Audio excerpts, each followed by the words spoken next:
Hello everybody, my name is Benjamin Bloom. Welcome back once again. Another championship review. We're going to split this one in half because it is the business end of the season.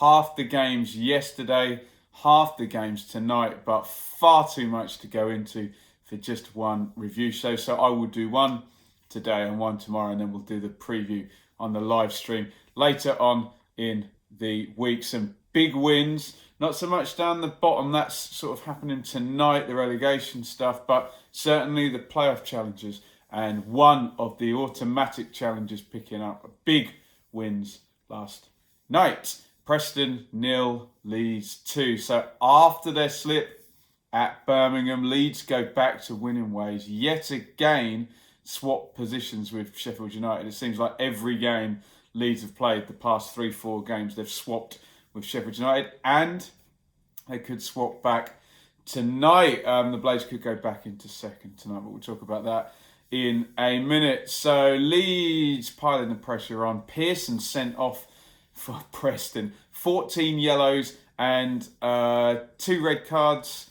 If you add all of those suspensions together, he's going to have missed 13 games suspended this season. Bamford comes up with the goals, held his hand up to his ear when he scored the first one. Don't know if that was, saying, can you hear me now, to the doubters. And I was one of them, criticised him after Saturday's game at Birmingham, where it looked like Leeds had created 3 chances for their number 9 and he missed all of them and they came away with 0 points. He creates the chances for himself today, smashing in one from long range and a decent header as well. So not even big chances like the ones on Saturday created for him today. So great for Bamford. That's now 8 for the season for him. A goal every 128 minutes. So pretty damn good actually. If you took that across the whole season, 128 minutes, then you've got a 30 goal striker there. So what might have been without the injuries, perhaps, as he battles with Kamar Roof for that number 9 position at least. Bielsa will certainly like having 2 options there, which he just hasn't had for most of the season. Berardi made his second comeback attempt. He did come back about a month or so ago, and that didn't last long. That might give Bielsa a few more options going into the last games. Maybe you can get Alioski up the pitch and out of the left-back position, we shall see. So Leeds second with 5 games to go, but it's all dependent on Sheffield United tonight. If the Blades win, although it's only a win that will take them above because they're 2 points clear, and that could be important come the end of the season, keeping that 2-point differential going. Then Leeds will drop back into third. Let's see if the Blades can do what Leeds couldn't do at Birmingham. Preston, we said they had a hard run and we half expected this to happen now. Bit of a drop-off. 3rd defeat in a row. That said, I didn't expect them to lose against Reading. Off to West Brom as well on Saturday, which is, despite what I'm about to say and the rest of the thing, always a hard game. West Brom got such good players, haven't they? 6 points off the playoffs, 5 to go. If Villa win tonight, that goes to 8. And I think that puts Preston on the beach. As that people just drop off week after week now over these last few games. Some real kind of decisive results. Speaking of West Brom, they went to Bristol City and were 3-0 down in 19 minutes. The game ends 3-2, but crazy start. West Brom without Higazi. Now, I know Higazi had a nightmare at Millwall getting a red card and an own goal at the weekend, but they really weren't attacking crosses and long throw-ins and things in this first 20 minutes. And they go 3-0 down.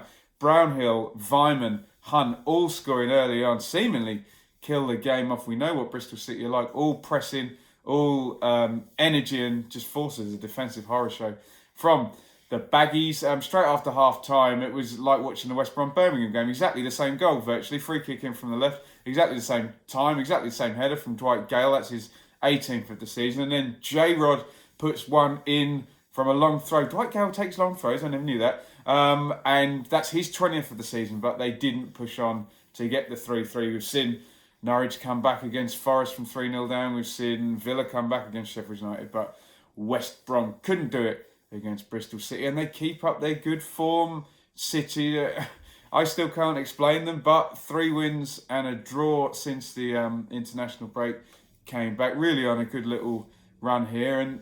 But for a 93rd minute equaliser, I think, from Wigan on Saturday, they would have had 4 wins, but still, they would take the results because they've beaten all of the top teams. And if you're going into the playoffs and you've already beaten Sheffield United, Borough may not get in there, we'll talk about them in a minute, and West Brom, then, interesting. And if the season were to finish right now, it would be Bristol City and West Brom in the playoffs. So I don't know whether they can get into West Brom's head, because even if West Brom finished above, they'd be going to Ashton Gate first.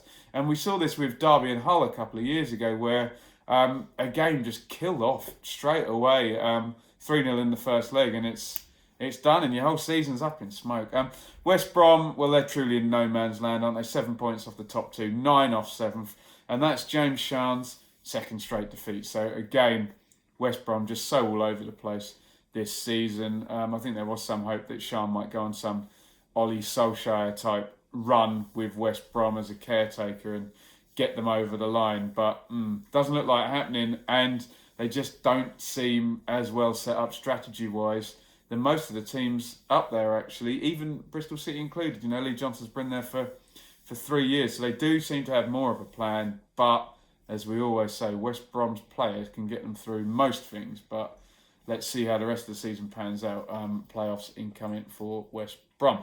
Bolton 0, Borough 2. So Borough's horrible losing streak comes to an end here. 2 goals from Ashley Fletcher in the first half. Lovely assist from Besic. No eyes, right foot pass there for the second goal there. Borough moved back to 7th, but given the accelerated rate that points are scored at this time of the season, and the fact that Villa play tonight and Bristol City also have a game in hand, those two above them, you wonder whether the damage has already been done with that losing streak for Borough. They'll try and claw their way back in, but they might have made it too hard for themselves, and could be really bad news for Borough, certainly for Pulis and for Steve Gibson as well, with no parachutes next season. Bolton, I guess they'll be happy that there's just no carnage going on this week. No High Court appearances, no stadium closures, no IT failures. But 2 more defeats. They pulled themselves to within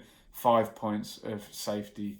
But these 2 defeats leave them 8 points off with 5 to play. Hideous goal difference as well, which means it's realistically 9 points. So at this rate, it's going to be one of those ones, I think, where Bolton will be all but down, despite the fact it wouldn't be mathematically impossible. It need a 15-goal win or something with 3 to go, but they're likely to be relegated with 2 games to go.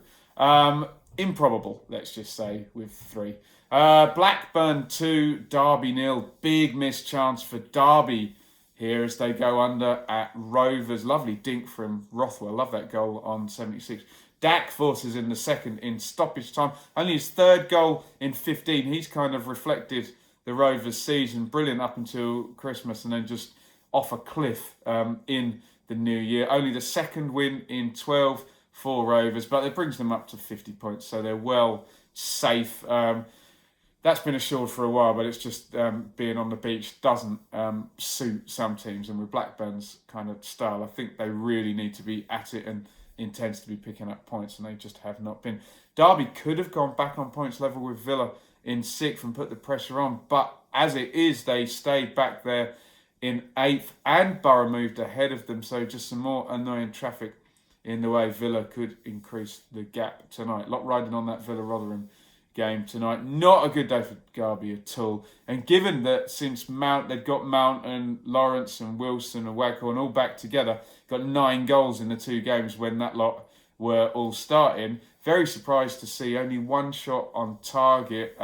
Seemed a bit out of context. Bad day for Lampard and the Rams. Someone else who had a bad day was their Midlands rivals. East Midlands, should I say, rivals, Nottingham Forest. Wednesday 3, Forest 0. So Wednesday bounced back from, I keep saying, this is a decisive defeat. This is a decisive defeat. Seemed like it was a decisive defeat, Villa over Wednesday, but they bounced back and, just keep pushing on, which is very admirable, the job that Steve Bruce has done since he's been there. Comfortable win over Forest.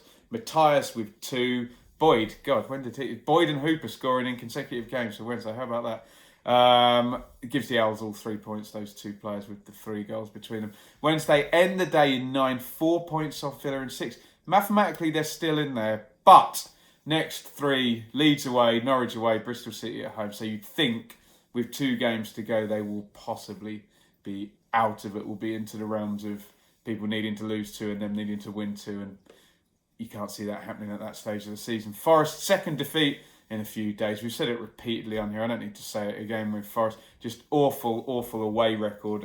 Really good at home, funnily enough.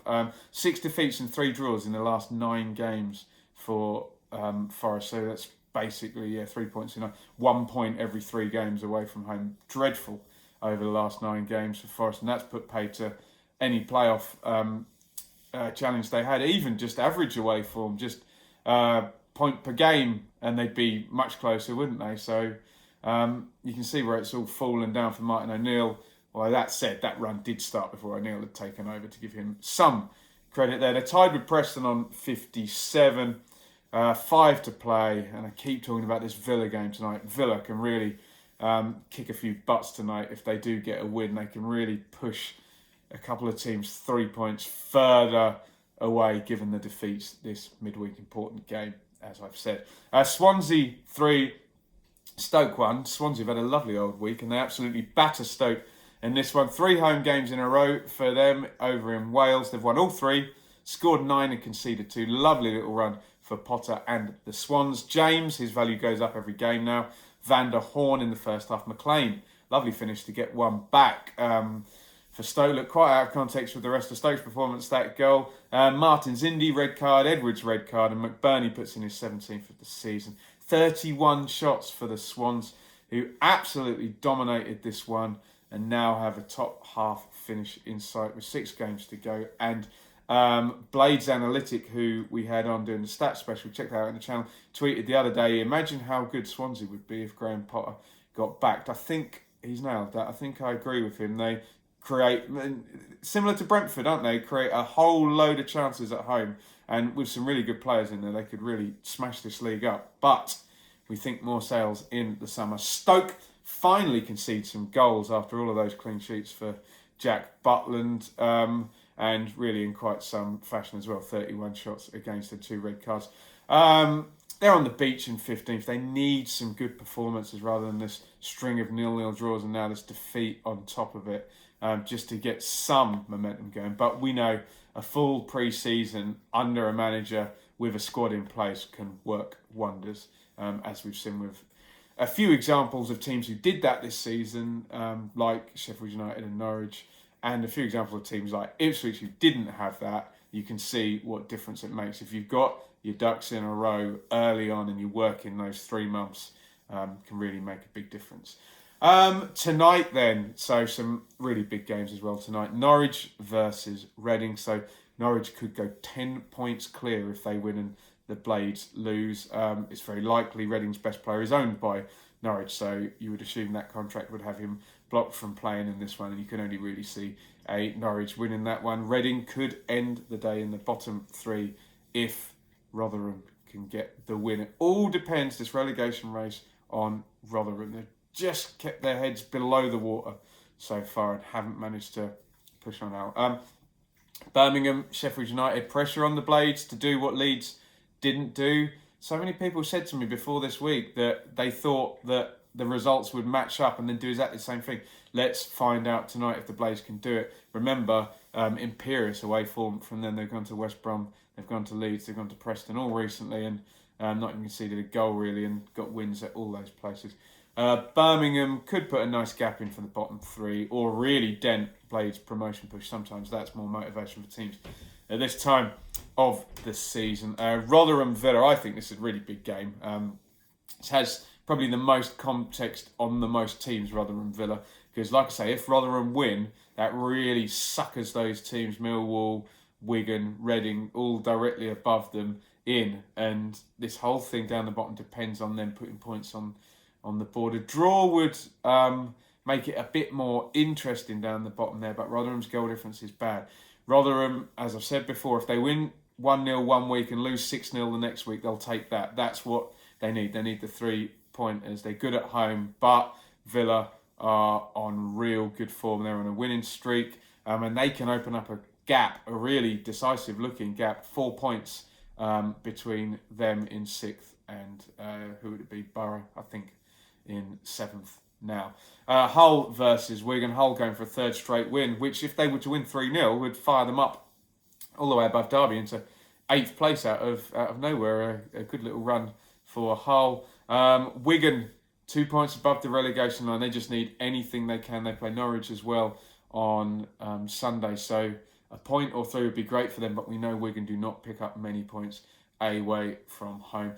Brentford v Ipswich, I will be at this game, so look out for the match review from that one. Bit of a dead rubber, but always fun to go and watch Brentford at Griffin Park. They're in the middle of the table. Ipswich pretty much already down. Alan Judge makes his return to Griffin Park. Saeed Benrahma in great form. Hopefully both teams will be nice and open and we'll get a good fun game. Check out the review tonight, probably 10:30-ish. Millwall v QPR. I think this is a good chance for Millwall as well to put a win on the board versus manager-less QPR. Rangers look safe, but a few more L's in the column, say another 3 defeats in a row, and those teams below actually accumulate some points. They could get sucked into it and have a pretty nasty last 3 games, but you think the teams in the bottom 6 have proven that they're not going to catch Rangers up there on 44 points, given the context of most of the season, but stranger things have happened. Millwall will be targeting this one, I would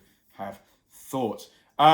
Right, so brilliant time of the season, middle of a 3-game week, so much to play for, really big games, particularly Sheffield United and Birmingham and Villa Rotherham, so look out for those two tonight when you are watching. I will do a similar thing tomorrow. I'll review these last 6 games and we'll come on for the live stream possibly on, we'll do that on Friday.